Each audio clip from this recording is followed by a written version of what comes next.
Welcome, everybody, to our new normal presentation. We're both from RWE. I'm Melanie Lober. I'm head of HR Strategy and Diversity at RWE Power, and my colleague Giordana. So my name is Giordana, and I'm also working for RWE, and I'm responsible for transformation at RWE. Okay, and today we want to talk about the new normal at RWE, and we're having two focus. The one is on the transformation of RWE as a group, and the other focus is on the new campus we built, and it's in a way interlinked, the new transformation and the new direction of the company, which is also reflected in the campus which we built or what we started to build 2 years ago and where we moved in last year and this year. And to start with, to give you a short introduction of what RWE is and what we are doing, we prepared a movie, I think.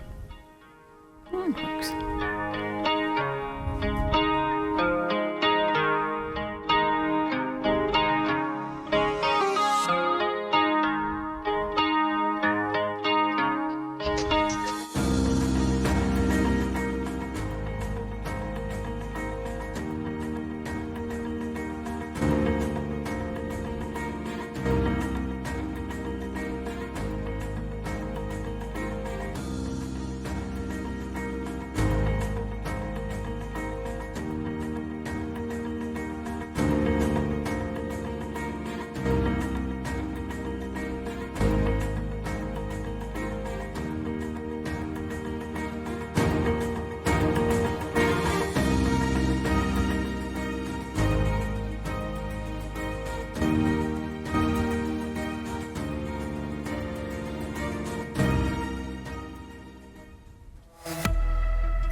Wrong direction. No, not again. Okay, so to understand RWE better, we have to go back in history a little bit to understand where we come from, to see what kind of transformation the group and also all the employees underwent. So the change for us started in 2012. But 2 years before we have to start, so in 2010 we were happy about the lifetime extension of our nuclear power generation. But then in 2011, March 2011, Fukushima happened, and the German government decided the final phase out of the nuclear power generation, which hit us hard because just half a year before we were quite happy about the lifetime extension. We had to invent the company new, and also in 2010 the German government decided to transform the energy sector by reducing massively the CO2 emissions. They said we need to reduce the CO2 emissions by 50% compared to 1990 till 2050. And on the other side, focus on renewables as a backbone of our energy system. So for us, it was like we have to go into a totally different direction. And how could we do this? And on our way to where we are right now, we made a little detour by the idea which we had to sell energy, the good bank in 2016 with renewables, with grid and sales. And then in that time, RWE was the bad bank with all the conventional power. And thank God we had a smart CEO in that time who made the E.ON deal. And so RWE found its way into the new direction, becoming a green company and focusing really on renewables technology. So this was the start. And after the detour, we found our way. Thank you, Giordana.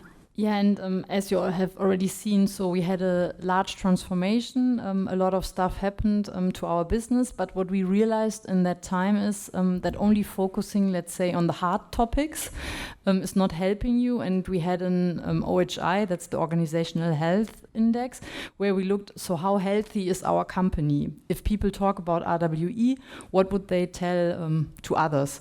And the results were not really good. Yeah? So we looked at other benchmarks in our industry, and we were always below the benchmark in our industry, and we were only good in one cluster, and that was control.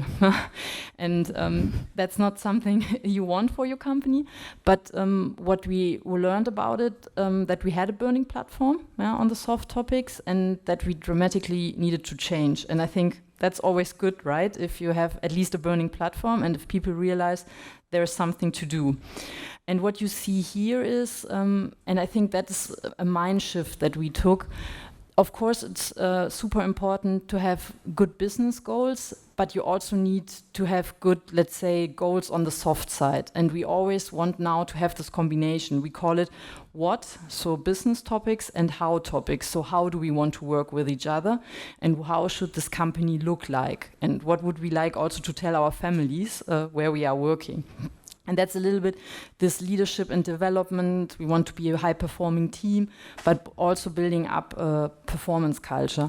And if you look, of course, at our vision statement, you have seen that already in our movie, our energy for sustainable life, that was for us really a shift to say we want to be part of this whole movement. And we also want to shape it, and we want to be proud of it. And of course, as you see, that's not so easy to undergo this transformation, and therefore we looked at, okay, we need transformation engines to really make that happen. And if you look, I think this journey is a combination of really top-down initiatives, like having, it's called our leadership DNA. We have 4 different operating companies with completely different businesses, but we have one leadership DNA, so one competency model for all the companies. Yeah, I would say it's a vague framework. Yeah, but everyone can identify with it, and how they live it then is special for every operating company. But let's say our values, our purpose, that's the same for the entire company, and that was for us a major shift. To say decentrally, you can create the culture that you want for your company, but if you look, there are some pillars like our leadership DNA, like our values, that are same for the entire company, and everyone appreciates them. And then if you look, I mean, what are our most important challenges? Diversity, of course. If you look how our business is transforming, we were, let's say, almost a purely German company, now going global with a renewables business. You need totally different mindset, intercultural mindset, diverse mindset, and that's something that we need to bring to life. And of course, the stuff that I would say also other companies have, agility is coming up, all the trend topics, but you also need to find your way. How do you want, as a company, define this, and how does it fit to your business model? And also, of course, fostering innovation. But for me, the combination between really top-down initiatives, but also then defining bottom-up how you want to create them. I think that was for us important. And if we go to the next slide, I think here you nicely see that we don't have one transformation engine. For us, it's a pillar with a lot of different engines that are coming in. So we have change topics, and we also have a transformation program that is lean. It's called New Ways of Working. It's in every operating company existing. But if you look then at the topics and the focus, I would say it's different in every operating company, but the tools are the same, but the focus completely is different. Then, of course, we have from the HR side the whole topic of people development. How do we want to develop our leaders, but also our staff? And of course also diversity. For us, that's a really important topic. But if you see, all these 4 topics should go together. That's why they are based on the same competency models and on the same, let's say, frameworks that we always look at. Are they still fitting? What are we doing? And for all of these engines, we have targets, we are monitoring them, and we are trying really to, let's say, treat our soft topics as we would treat our hard topics. I mean, we are a German engineering company, like you could imagine. You need to have KPIs also for all of these topics if people want to take it as serious. You can imagine, If we We move on. Yes. Yeah. There was a second big disruption, I would say, but at a time which in a way showed us that the direction which we found for the RWE group was the right way to go. There was the coal phase out, decided last year with the Kohleverstromungsbeendigungsgesetz, typical German word. We already knew opposition from our nuclear power generation, but the intensity and the violation coming along with the opposition against conventional power generation found its peak in the protests in favor of the Hambach forest. But it showed us that the direction which we already decided for into a green company, turning into a green company, was the right way to go. And we see that within the next years we invest 90% of our investments into green technologies like wind and solar and storage technologies.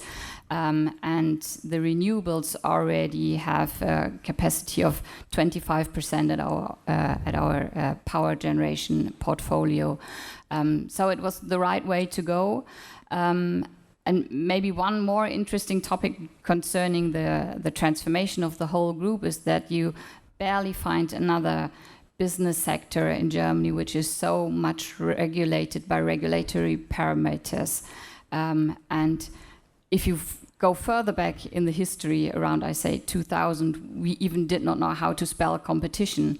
And then suddenly, with the renewables coming up, we faced ourselves with thousands or millions of competitors, all the individual homes having photovoltaic on their roofs. It was a completely new situation.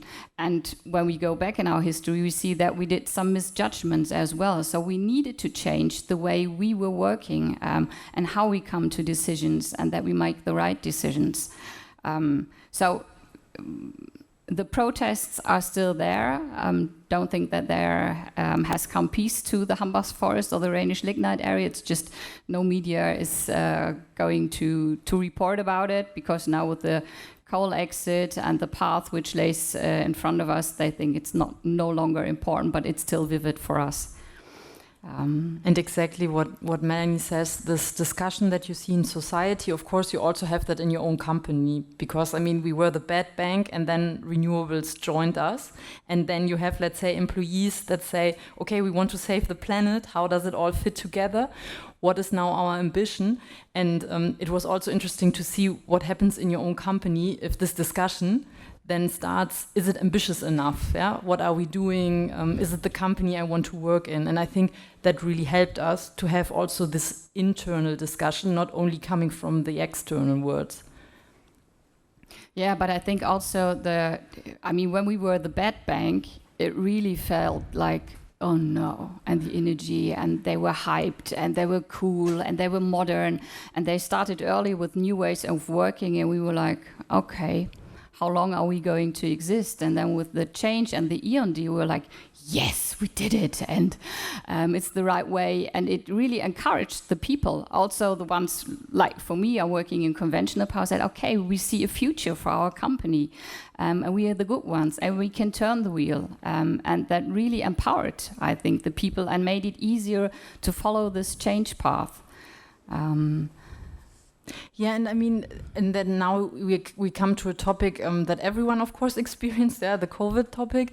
And I mean, I think if you look now at the different companies, the discussion starts, right? So are we all going back to the offices? Are we staying all at home? And probably you see completely different views of companies, how they are going to tackle this topic. And I think what we learned also beforehand, it's always good to look what does the business need, yeah? And there is not the one solution for RWE. We are sure about this one. We want to work hybrid, and we have, gained as other companies good experience. There we have seen that it really worked, and we did a survey 1 month after the first lockdown, and we had great feedback, that people really enjoyed this hybrid way of working. So we don't want to have everyone in the offices back again, as we had perhaps before. I think that was a real boost for us. But still, we have so different operating companies with so different need that there is not the one solution for RWE. And we don't want this one solution. We want rather to have a discussion in the different teams. What do you need for delivering your task, for being at your best? And I mean, of course, what we have is, and you see that on the right hand, let's say hybrid working values, what we say, what is important for us, but in the end, it's for us not this one-fits-all approach. It's really defining and discussing in the different teams, what do we need? And of course, I mean, but that's something that every company experiences. We have seen that there are a lot of tools, digital collaboration tools that need to be in place, that you need to look, that this whole approval processes in a big company are way too slow, that you need to get quicker with that, and that you really need digital collaboration tools. Also, and we are coming later to that, the campus, I mean, if people are then on site, need to be able to have the best Vico solutions, that you can, of course, have workshops in a remote setting. And what we also looked at, are our policies still fit to this hybrid working model? If we say we want to foster this, what are we doing with our car policy? Like really asking, okay, so what are we doing? And that's why we had this expert network.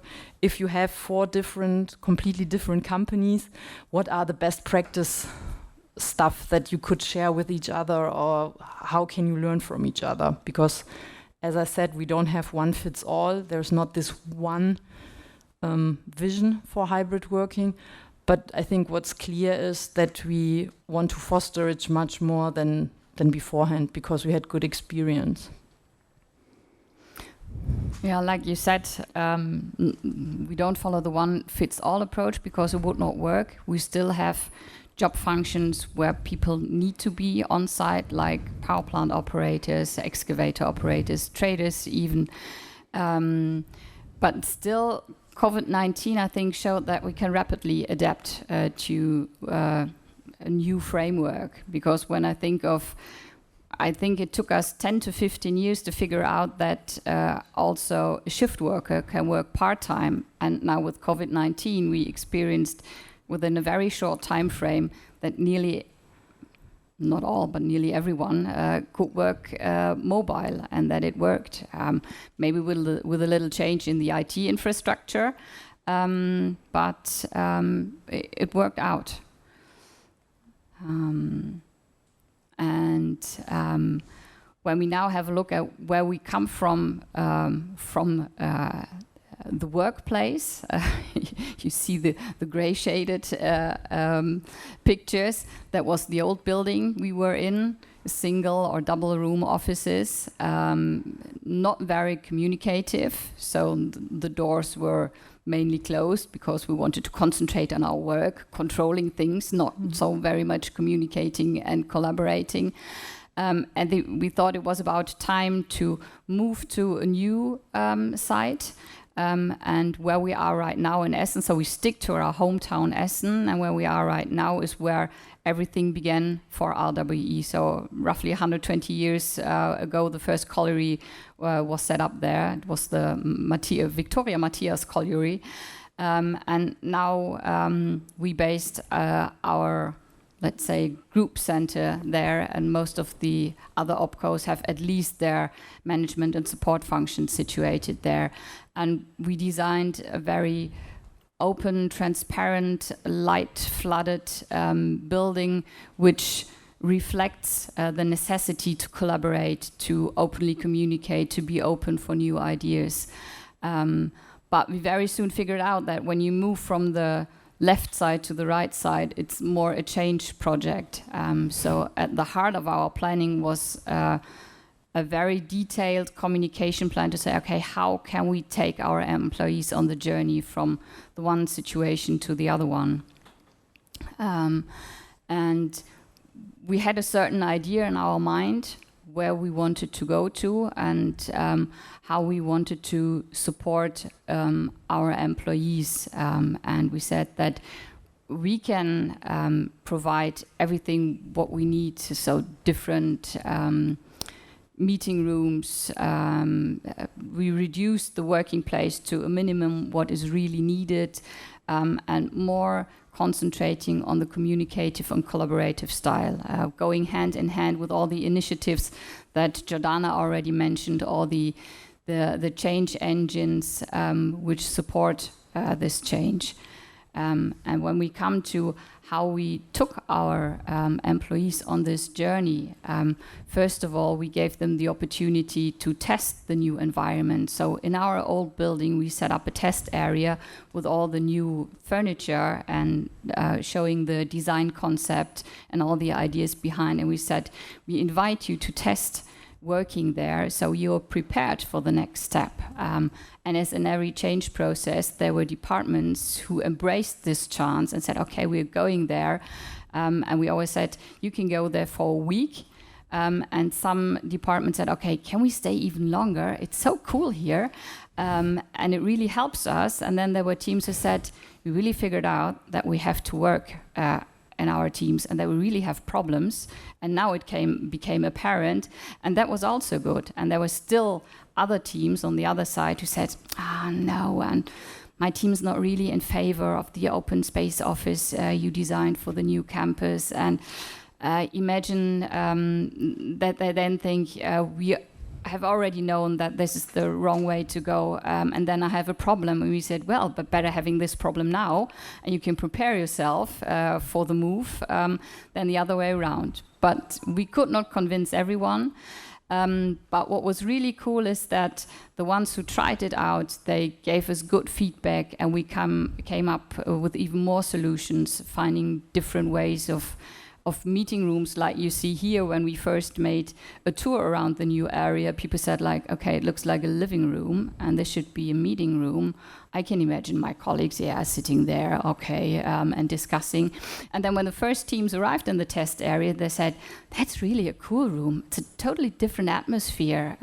When I have my feedback talks or my one-on-one discussions, I really like that one. Or they came up with ideas combining different styles of meeting rooms, which worked out for a new agile way of working. So we really try to make those who are affected to participants. And throughout our journey, when we as HR started to jump into this new build project, we started to communicate in a regularly and transparent way to our employees. But also we figured out that starting with the communication 2 years before the move was too early, because no one had his or her mind on the new campus. But we stick to it. We offered checkpoints, we offered lunch and learn sessions describing what awaits them.